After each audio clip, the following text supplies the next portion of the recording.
तो गाइस कैसे हैं आप सब लोग। बीस्ट टेम्पलेट के एपिसोड 02 के साथ हाजिर हूं। तो लास्ट एपिसोड के एंड पे हमने देखा था कि यंग लेडी जो होती है वो हमारे ल्यू फैंग से कहती है कि मैं यहाँ पर तुम्हें अपना गुलाम बनाना चाहती हूँ, और साथ ही वो अपने बीस्ट को भी रिलीज करती है जो कि एक बड़ा सा व्हाइट स्नेक होता है। तो यंग लेडी उसे कहती है कि चुपचाप यहाँ पर मेरे गुलाम बन जाओ, यही तुम्हारे लिए अच्छा रहेगा। जबकि हमारा ल्यू फैंग उसे कहता है कि मैं यहाँ पर तुम्हारा नौकर बनने के लिए बिल्कुल भी काबिल नहीं हूँ, मुझे तो खाना पकाना नहीं आता, कपड़े धोने नहीं आते, क्योंकि हमेशा से नौकरी मेरे कपड़े धोते रहे और मुझे खाना बनाकर देते रहे हैं, इसी वजह से मैं तुम्हारा नौकर बनने के लिए सूटेबल नहीं हूँ, तो प्लीज यहाँ पर से मुझे जाने दो। इसी के साथ वो पीछे की तरफ मुड़ जाता है। जब वो जा रहा होता है तो यंग लेडी बहुत सा गुस्सा हो जाती है और कहती है कि तुम्हें किसने कहा कि तुम यहाँ से जा सकते हो, और साथ ही वो अपने स्नेक जिसका नाम उसने बाई चैन रखा होता है उसे कहती है कि जाओ जाकर इसे सबक सिखाओ। तो उसका बड़ा सा व्हाइट स्नेक यानी कि बाई चैन जो होता है वो उसके ऊपर अटैक करने के लिए आगे बढ़ता है। वो जाकर अपना मुंह खोलकर उसे खाने की कोशिश करता है, लेकिन हमारा ल्यू फैंग जंप करते हुए साइड के ऊपर हट जाता है और उसके अटैक को अवॉइड करता है। तो यंग लेडी उसे कहती है क्या तुम यहाँ पर इससे फाइट करने वाले हो, क्योंकि अगर तुम यहाँ पर से जाना चाहते हो तो पहले तुम्हें यहाँ पर बाई चैन को हराना पड़ेगा, अगर इसको हरा दोगे तो फिर यहाँ से जा सकते हो।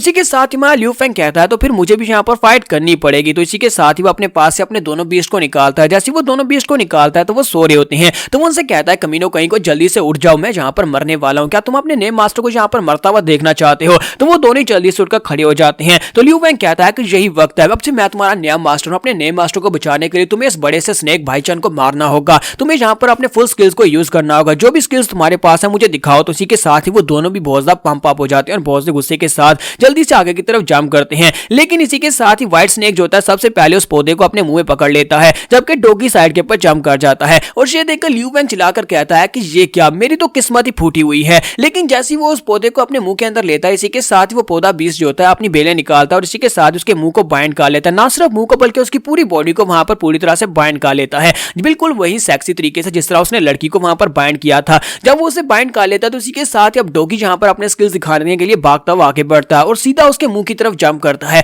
और जैसे ही उसके मुंह के करीब पहुंचता है अपनी टांग उठाकर उसके ऊपर सूसू कर देता है, जिसकी वजह से वो स्नेक जो होता है थोड़ी देर के लिए होश खो देता है और वहीं पर गिर जाता है। ये देखकर तो यंग लेडी भी काफी ज्यादा हैरान होती है और कहती है इस कमीने ने मेरे सांप के ऊपर सूसू कर दी। ल्यू फैंग खुद काफी ज्यादा शर्मिंदा हो रहा होता है और कहता है कि यहाँ पर इसने बहुत ही घटिया स्किल को यूज किया, लेकिन कम से कम ये काम कर गया। और इसी के साथ ही यंग लेडी जो होती कहती है तुम लोग यहाँ पर मेरे लेवल 5 के स्नेक का मुकाबला इन छोटे से न्यूबीज के साथ तो बिल्कुल भी नहीं कर पाओगे। और इसी के साथ ही वो स्नेक के स्किल को एक्टिवेट करती है जो कि बर्निंग स्केल होता है। जैसे वहां पर उसके स्किल को एक्टिवेट करती है तो उसके स्केल्स बर्न होते हैं, यानी कि जलना शुरू हो जाते हैं और उसके ऊपर जितनी बेलें होती है वो सारी कट जाती हैं। मुंह के अंदर जो वाइन बीस्ट होता है वो वाइन बीस्ट जो होता है वो भी जल जाता है और बेचारे को वो सामने की तरफ फेंक देती है और वो डॉगी के साथ जाकर टकराता है। डॉगी भी जाकर पत्थर के साथ टकराता है और दोनों वहां पर बेहोश हो जाते हैं। तो ल्यू फैंग कहता है कि अब यहाँ पर मेरे दोनों बीस्ट हार चुके हैं, मुझे फाइट करनी पड़ेगी। यंग लेडी उसे कहते हैं कि ल्यू फैंग अब यहाँ पर तुम किससे फाइट करोगे, तुम्हारे दोनों बीस्ट तो यहाँ पर बेहोश हो चुके हैं, क्या तुम खुद फाइट करोगे। और बाई चांस से कहती है कि बाई चांस जाओ इसके ऊपर अटैक करो।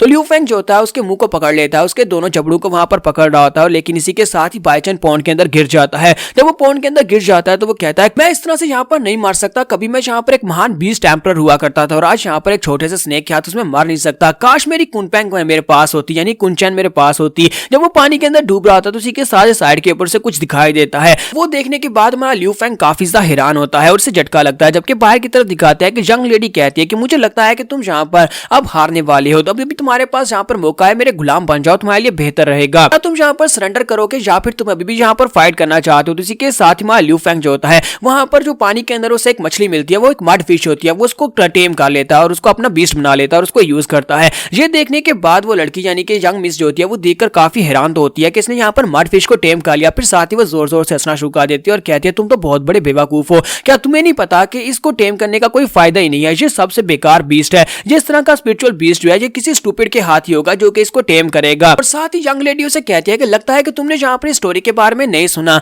ल्यू फैंग उसे कहता है कि तुम किस स्टोरी की बात कर रही हो। तो वो उसे कहता है कि ये स्टोरी आज से तकरीबन 1 साल पहले की है। 1 साल पहले यानी कि कुछ साल पहले यहाँ पर एक बहुत ही पावरफुल बीस्ट टेम्पलर हुआ करता था जो कि जाओ क्लैन से था। उसने यहाँ पर एक बहुत ही बड़ी मड फिश को अपने लिए ट्रेन किया हुआ था। उस मड फिश को उसने उस लेवल तक पहुंचा दिया जहां पर वो अल्टीमेट गार्ड लेवल पर पहुंच चुकी थी। लेकिन उसके बाद उस मड फिश ने अपने ही मास्टर को खा लिया और अपने मास्टर को खाने के बाद से गवर्नमेंट ने यहाँ पर मड फिशेस को बैन कर दिया। जहां पर आसपास जितनी भी मड फिशेस थी उन सभी को मरवाने का ऑर्डर दे दिया, जहां ताकि सिर्फ और सिर्फ यही एक मड फिश है जो हमारे पॉन्ड में सीक्रेटली मेरे भाई ने पाल रखी है। अगर गवर्नमेंट ऑफिशियल्स को इस बारे में पता चल गया कि यहाँ पर एक मड फिश है तो वो इसे भी आकर मार डालते, क्योंकि यहाँ पर मड फिश के बारे में ये अनाउंसमेंट की गई है कि इसे पालतू जानवर नहीं बनाया जा सकता, यानी कि इसे टेम नहीं किया जा सकता। तो तुमने यहाँ पर एक बेकार सी मछली को अपना बीस्ट बना लिया है। तो हमारा ल्यू फैंग उसे कहता है कि तुम यहाँ पर इसको बेकार कैसे कह सकते हो जबकि तुमने इसकी पावर्स देखी नहीं है। और इसी के साथ ही यंग लेडी अपने स्नेक को उसकी तरफ आगे भेजती है और कहती है कि जाओ उसके ऊपर अटैक करो। कि मां ल्यू फेंग अपने कुंचान से कहता है कुंचान जल्दी से जाओ, जाकर अटैक करो। इसी के साथ ही कुंचान उड़ता हुआ पीछे चला जाता है, जबकि हमारा ल्यू फेंग जो होता है खुद उस स्नेक के दोनों जबड़ों को पकड़ता है, उसका मुंह खोल कर रखे होता है।